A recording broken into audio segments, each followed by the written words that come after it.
Hey guys, hope you've all had a good Christmas. It's been quite a while. Just finished year 11 and it was quite hard for me, to be honest, but I managed to pass everything that I needed to, and I didn't completely burn out during exams. Project for Awesome 2012's come around and I ended up earning just under $500,000, which is absolutely awesome. And I also survived my third End of the World. I've just watched the Doctor Who Christmas special. It ended up airing over here in Australia on Boxing Day, just the same as The Hobbit did. And I have to say, it was great. When it comes to Christmas specials, there's always a chance of having one of those cliche Christmas miracles, which I'm not really into.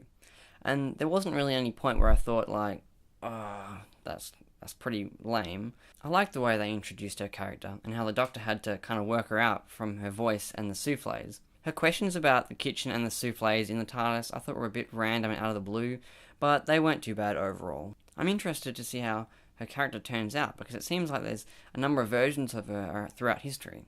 There was this one, there was the futuristic one where she crashes on the Dalek spaceship, and then the next episode I would assume is the 21st century one, and I think that's the one that he'll probably meet and end up travelling with. I'm honestly not sure what they've got planned for Oswin Oswald. She seems to have a lot of copies of herself floating around the place, and they don't seem to have any memory connections to each other. They all seem to be completely independent. They changed the look of the TARDIS and intro graphic as well, and I'm not totally sure whether I like the intro graphic or not, because it just seems a bit busy, and it also happens to include Matt Smith's face like it did in the old classic series, which I'm not particularly keen on. As for the TARDIS interior, it's not that bad. It's a little bit smaller and more futuristic than the previous ones. Personally, I prefer David Tennant and even Matt Smith's TARDISes, because for one, they were a bit bigger, and they weren't so stereotypically spacey. They were unique, and described the kind of person that the Doctor is. Overall, I'm not that unhappy with the changes. Anyway, keeping on the topic of Doctor Who, for Christmas my brother bought me another sonic screwdriver.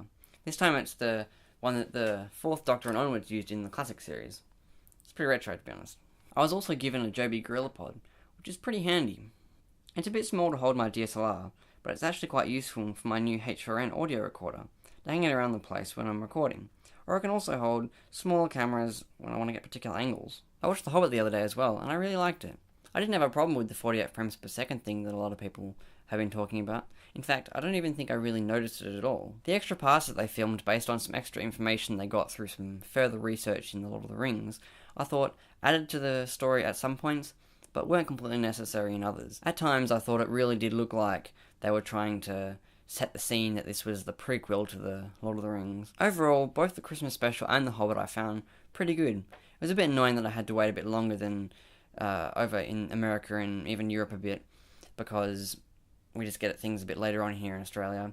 But it was worth the wait. I enjoyed both of them, and looking forward to Doctor Who again in April, I believe, and The Hobbit in 2013, December.